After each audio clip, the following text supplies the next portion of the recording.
নমস্কার বন্ধুরা, কাকলি রান্নাঘরের পক্ষ থেকে আপনাদের সবাইকে জানাই অনেক অনেক অভিনন্দন, ভালোবাসা ও শুভেচ্ছা।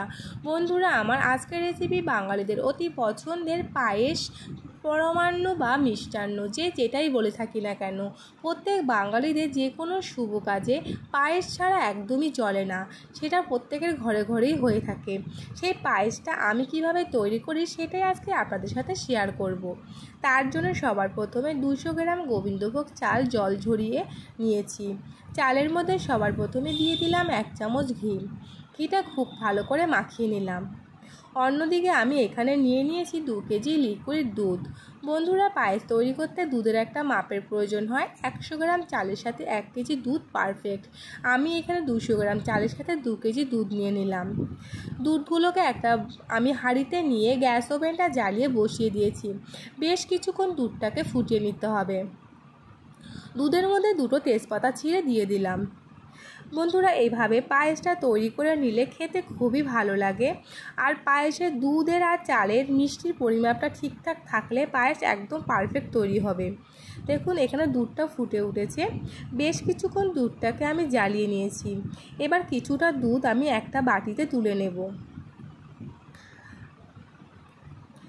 এবার আমি এই দুধের মধ্যে ঘি মাখানো চালটা দিয়ে দেব।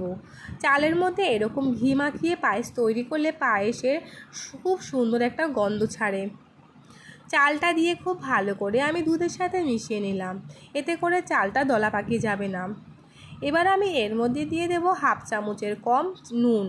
যে কোনো মিষ্টি জিনিস রান্না করলে একটু নুন দিলে এর স্বাদটা খুব ভালো আসে। নুনটা দিয়ে আমি আবারও কিছুক্ষণ গ্যাসের ফ্লেমটা মিডিয়ামে রেখে চালটা ফুটিয়ে নেব। দেখুন, পায়েসের চালটা একদম ফুটে গেছে পারফেক্টভাবে। এবার আমি এর মধ্যে যে দুধটা উঠিয়ে রেখেছিলাম পায়েসের, সেই দুধটা মিশিয়ে দিলাম। দিয়ে আমি আরও 2-3 মিনিট দুধটা আর চালটা একসাথে ফুটিয়ে নিয়েছি। এবার আমি এর মধ্যে দিয়ে দেব বাতাসা। এখানে 450 গ্রাম বাতাসা ব্যবহার করেছি। 450 গ্রাম বাতাসা একদম পারফেক্ট। 2 কেজি দুধ 200 গ্রাম চালের সাথে।